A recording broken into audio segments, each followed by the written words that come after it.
देखिए, देश के जवानों में जो जज़्बा है, वो साफ तौर पे देखने को मिल रहा है। पाकिस्तान की जो कायराना हरकत है, वो भारत को रास नहीं आई और उसी का नतीजा है कि अब भारत पाकिस्तान को मुँह तोड़ जो जवाब है, वो लगातार देता हुआ नज़र आ रहा है। पहलगाम में आतंकी हमला होता है। हमला होने के बाद में भारत को सबूत मिलते हैं कि पाकिस्तान की ओर से इस आतंकी हमले को कराया गया। तो वहीं पर जब पाकिस्तान के ऊपर भारत की ओर से ऑपरेशन सिंदूर चलाया गया, तो अब पाकिस्तान पूरी तरह से बौखला गया है और अब लगातार भारत की जो बॉर्डर है वहाँ पर जो फायरिंग है और जो ड्रोन की सहायता से लगातार जो हमले हैं वो करता हुआ नज़र आ रहा है। लेकिन भारत के जो भारतीय सेना है वो लगातार जो जवाब है वो देती हुई नज़र आ रही है। हर उनका जवाब है वो मुँह तोड़ तरीके से दिया जा रहा है। भारतीय सेना के जज्बे की अगर बात करें तो हर सैनिक चाहता है कि पूरी तरीके से जो पाकिस्तान है उसको मुंह तोड़ जो जवाब है वो दिया जाए। और बॉर्डर के ऊपर ये साफ तौर पे देखने को मिल रहा है कि भारतीय सेना किस तरीके से लगातार मोर्चा संभाल रखी है और पाकिस्तान को मुंह तोड़ जो जवाब है वो यहाँ पर देती हुई नजर आ रही है। आज इस सिलसिले पे इस भारत पाकिस्तान की तनातनी के माहौल के बीच में जज्बे को सलाम करते हुए हम बातचीत करेंगे नायक उदयवीर सिंह यादव से, जो आर्मी के अंदर थे। उन्होंने भी कई जो सेना के अंदर जो अपना कार्य है वो यहाँ पर किया था और लगातार जब आतंक फैल रहा था तो उस दौरान उन्होंने अपनी जो ड्यूटी है वो यहाँ पर निभाई थी।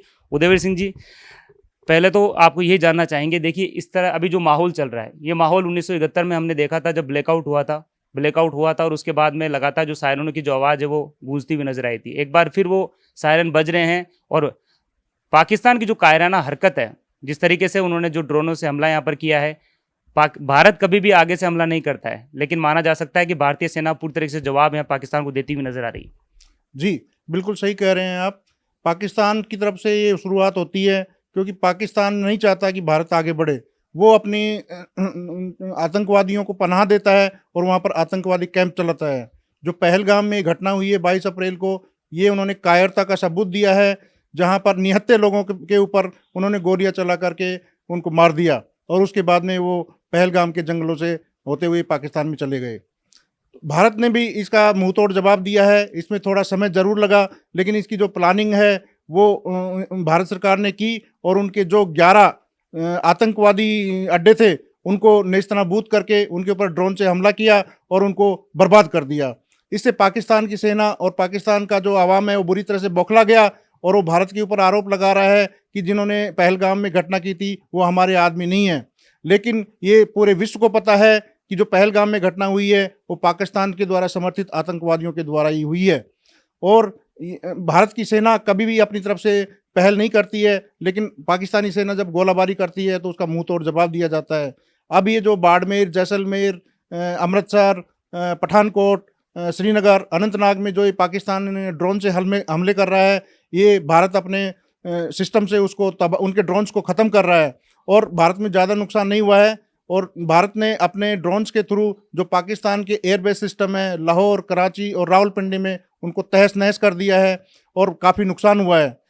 विश्व समुदाय से पाकिस्तान अपील कर रहा है कि भारत को कहो कि हमारी तरफ से हमला नहीं होगा, वो हमले को रोक दे। लेकिन जो पाकिस्तान ने ये कायराना हरकत की है, इसका मुंह तोड़ जवाब देना बहुत ज़रूरी है। भारत क्यों रोके हमला? आखिर क्यों रोकेगा जब लगातार पता है कि पाकिस्तान के अंदर जो आतंकी है उनको यहाँ पर पनाह दी जाती है और पूरी तरीके से अब वो एक बैकफुट पे आ गया है पाकिस्तान। और लगातार जिस तरीके से कह रहा था हमारे पास में परमाणु बम है, हमारे पास में परमाणु बम है, हम भारत को यहाँ पर दिखा देंगे। लेकिन जिस तरीके से ये पूरा मामला सामने आया, साफ तौर पर पता चल रहा है कि भारतीय सेना इस बार पूरे जोश के अंदर है और अंदर घुसकर जो मारना है वो भारतीय सेना भी जानती है। भारतीय सेनाओं की तीनों विंग्स, आर्मी, नेवी और एयरफोर्स ने मिलकर के जो ये ऑपरेशन चलाया है, ऑपरेशन सिंदूर, ये काबिल तारीफ है क्योंकि पाकिस्तान को उसी की भाषा में जवाब देना ज़रूरी था। भारत विश्व शांति चाहता है, लेकिन पाकिस्तान अपनी हरकतों से बाज नहीं आता और पाकिस्तान अब इतना घबरा गया है कि अगर भारत से युद्ध होगा तो वो पूरी तरह से तहस नहस हो जाएगा। उसकी इकोनॉमी वैसे ही ख़राब हो जाएगी और उसके पास में इतने हथियार भी नहीं है कि वो अपने भारत के सैनिकों के साथ में संघर्ष कर सके। इसलिए वो अपनी कायराना हरकत को दिखाते हुए परमाणु बम फेंकने की धमकी देता है, जो कि ये उचित नहीं है। परमाणु बम इस समस्या का समाधान नहीं है। पाकिस्तान को चाहिए कि वो अपने आतंकवादी अड्डों को ख़त्म कर दे, आतंकवादियों को पनाह देना बंद करे और वो एक भारत के साथ में मित्रता से व्यवहार करे और व्यापार को बढ़ाए। दुश्मनी का कोई सॉल्यूशन नहीं है, और दुश्मनी से दोनों देशों में बर्बादी होती है, अर्थव्यवस्था खराब होती है, देश पीछे चला जाता है और विकास नहीं होता देश का। पाकिस्तान सोच रहा है कि कमज़ोर है भारत, जैसे बार बार में 3 बार उन्होंने जो हमला है वो यहाँ पर किया था और हमारे भारतीय सेना ने पूरी तरीके से जोर दिखाते हुए उनको पीछे यहाँ पर धकेला था। एक बार फिर पहलगाम का जिस तरीके से आतंकी हमला यहाँ पर होता है तो अपन को कमज़ोर समझने की बात यहाँ पर पाकिस्तान सोच रहा है, लेकिन आपको लग रहा है कि कहीं ना कहीं अब घर के अंदर जो घुसकर भारतीय सेना यहाँ पर हमला करे, क्योंकि अब टेक्नोलॉजी भी आ गई है भारत में, क्योंकि उस समय जब युद्ध हुआ करते उस समय जवानों ने यहाँ पर अंदर घुसकर मारा था, और अब एक बार भी टेक्नोलॉजी के जरिए यहाँ पर पूरी पाकिस्तान को घेरने का जो प्रयास है वो भारत यहाँ पर कर रहा है।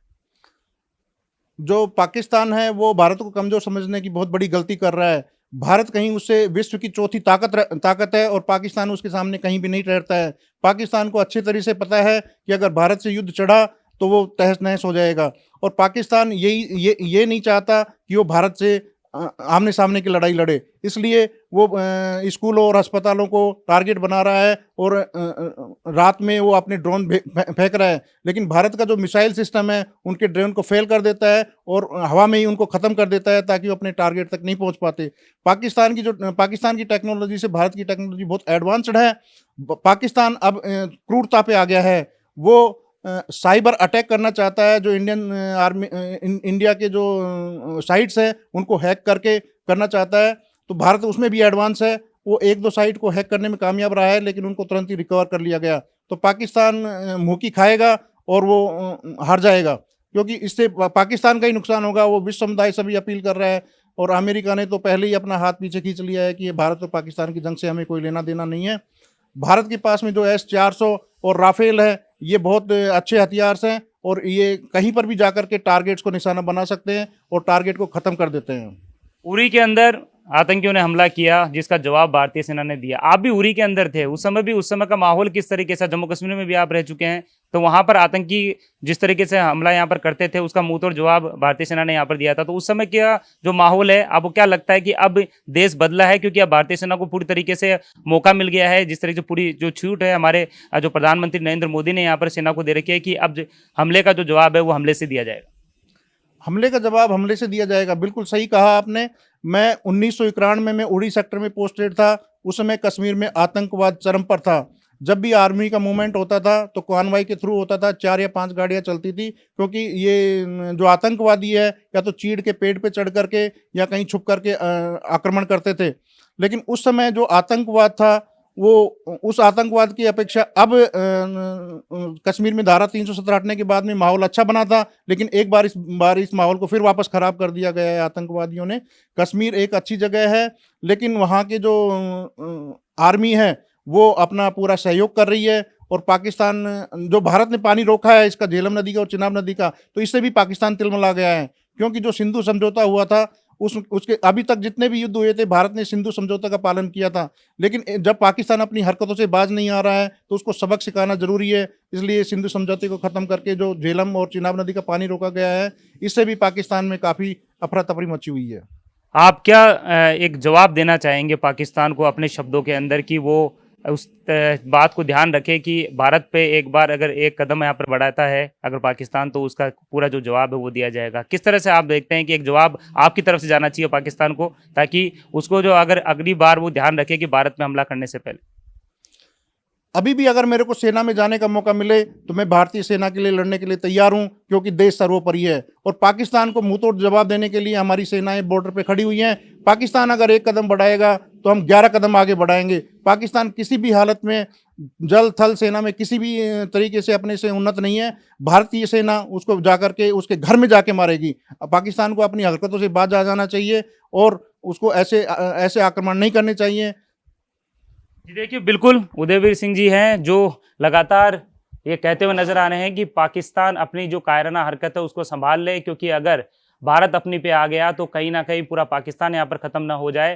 फिलहाल इन्होंने ये साफ तौर पे कहा है, क्योंकि एक हादसे के अंदर इनके जो दोनों पैर हैं वो भी यहाँ पर चले गए थे, लेकिन इसके बावजूद भी उन्होंने ये कहा है कि अगर एक बार फिर मौका उनको दिया जाएगा तो एक बार फिर वो भारतीय सेना का जो नेतृत्व वो कर सकते हैं, चाहे वो किसी भी तरीके से, चाहे अपने अनुभव की तरफ से। लेकिन माना जा सकता है कि भारतीय सेना के जो पूर्व सैनिक है उनमें भी काफ़ी जो जोश है वो साफ तौर पर देखने को मिल रहा है। फिलहाल जिस तरीके से पाकिस्तान की ओर से जो कायराना हरकत की जा रही है, लगातार जो बॉर्डर इलाकों के अंदर जो ड्रोन और हमले जो मिसाइलों के आधार पर किए जा रहे हैं, उसका मुंह तोड़ जवाब भारतीय सेना की ओर से दिया जा रहा है। तो ऐसे में माना जा सकता है कि भारत यहाँ पर रुकेगा नहीं। अगर भारत को यहाँ पर कोई छेड़ेगा तो भारत किसी को छोड़ेगा नहीं।